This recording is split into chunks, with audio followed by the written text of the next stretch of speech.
Today in Storm's Garden, we're going to be reading about Teeming with Microbes, an organic gardener's guide to the soil food web, revised edition by Jeff Lowenfels and Wayne Lewis. Welcome, my name is Storm, and I found this to be a great opportunity to start off and catch everyone up on YouTube with my book I've been reading. Not my book, but the book I've been reading. We're going to start with the preface. Thank you all for coming on and hanging out. I feel like this is a very awesome book, and I don't want anyone to miss out, so I'm just going to read it as much as I can. Teeming with Microbes, revised edition, Lowenfels and Lewis, Timber Press. Teeming with Microbes, an organic gardener's guide to the soil food web, revised edition, forward by Elaine Ingram, Timber Press, Portland, Oregon. Copyright 2010, but it was revised the 14th printing 2021. Library of Congress cataloging in the publication data. Jeff Lowenfels, yada yada yada. We dedicate this book to our wives Judith and Carol, who allowed us to team with microbes in the first place.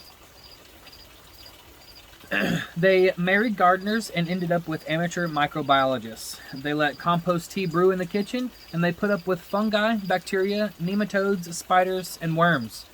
They remained silent when we took the molasses from the cupboard and learned to turn compost piles and to appreciate mushrooms in our lawn. Thank you. Thank you very much, wives. The better halves of that, I imagine. Their names were Judith Horsting. I didn't even want to say it. I'm gonna butcher that, and I'll let y'all look. Judith Horsting and Carol Lewis. All right, here we go. Let's get into it. Contents. Part 1, Basic Science. Part 2, Applying Soil Food Web Science to Yard and Garden Care. And this is broken into 24 chapters, 12 chapters in Part 1 and 12 chapters in Part 2.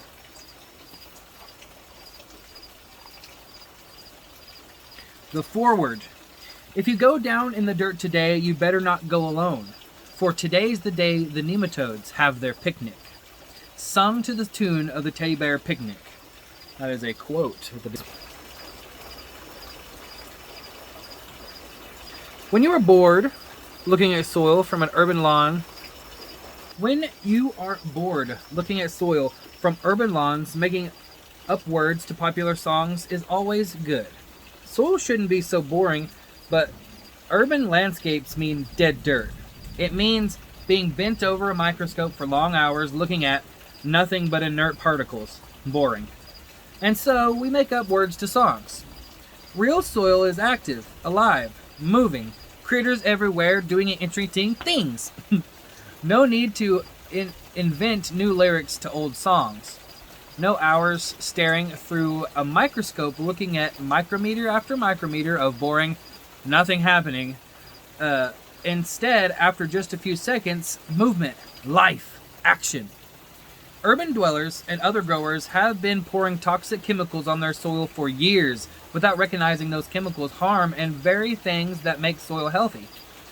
Use of toxics to any extent creates a habitat for the mafia of soil, an urban war zone, by killing off the normal flora and fauna that compete with the bad guys and keep them under control. Recent work strongly indicates that toxic chemicals destroy water quality, soil health, and the natural content of our food because of the loss eventually of the beneficials in the soil. If toxic material was applied only once in our lives, the bad situation we have today would not have developed. But typically, with that first application, thousands of organisms that were beneficial to our plants were killed. A few bad guys were killed as well, but good guys are gone, and they don't come back as fast as the bad guys. You can think about your neighborhood. Who would come back faster if your neighborhood was turned into a chemical war zone? Opportunistic marauders and looters, that's who's come back after the disturbance. In the world, we send the National Guard to hold the line against chemicals, against chemicals.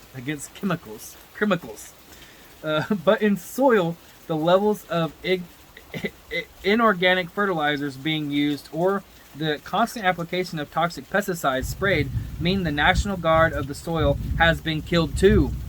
We have to purposely restore the beneficial biology that has been lost. Where will the new recruits come from? You have to add them back. You have to add them. Bacteria, fungi, protozoa, nematodes, earthworms, and microarthropods back to the soil. Roots of plants feed these beneficials, but to make sure that these beneficials get reestablished, care packages may need to be delivered. Soil Food Web Inc. helps people rapidly reestablish the biology that creates the foothold for health to come back into these systems. And this book describes this hardworking members of the front line of defense for your plants. Where do they live? Who are their families? How do they send the lunch packs, non-toxics to help the recruits along? Win back your soil health. Put nothing in your soil if you do not know what it will do to the life underneath your feet. If there is no information about how something impacts your soil and the life in the soil, or if the material has never been tested to determine what it does to the organisms in your soil, don't use the material. If you have already purchased the product, test it yourself. Toxins are sometimes necessary to roust out a particular bad infestation or disease, but toxics should be used as a last resort, not as for your first response to the wilting plant. If you use toxics, then remember to replace the good guys and send in some food immediately. Reestablishing the proper biology is critical. You may lose a few battles along the way, but persevere and you can win. Think strategically.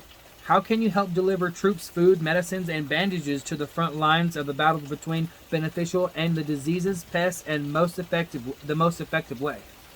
The directions, at least to the best of our knowledge, are in this book. Most people have a great deal to learn when it comes to soil. You need the information that Jeff and Wayne have put together. They also make their lessons about soil health enjoyable.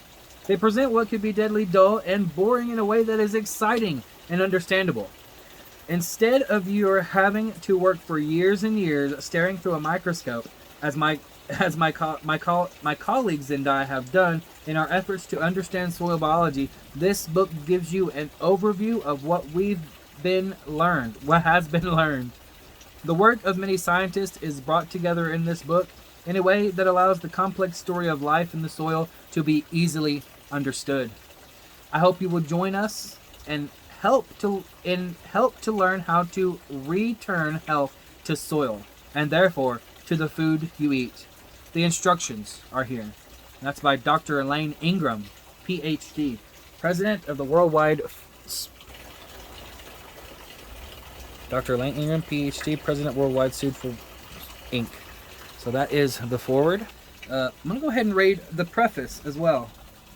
Preface is a great start. So here we go. Where typical sunburned gardeners... We were typical sunburned gardeners. Actually, I'm going to make this a different video. So right here at the preface, bam.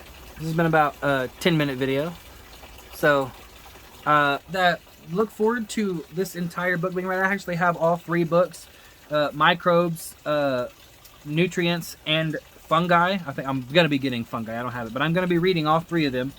And I love how it says here, and I will preface this with, there are no absolutes in gardening. You know, definitely there's always a purpose for something. So, toxins are sometimes necessary to roust out a particular bad infestation or disease, but toxins should be used as a last resort. So I just found that to be very interesting. This book is talking about, you know, not using inorganic materials, but it also says that these things have a purpose. There are uses for them. So I absolutely love that about a book and information. But anyway, yes, there are no absolutes in gardening. When I like to say, whenever you're learning about gardening, you learn 3 things: a little bit of physics, a little bit of chemistry, and a lot about yourself. So thank you for watching this, and don't forget, it's our planet, so plant it.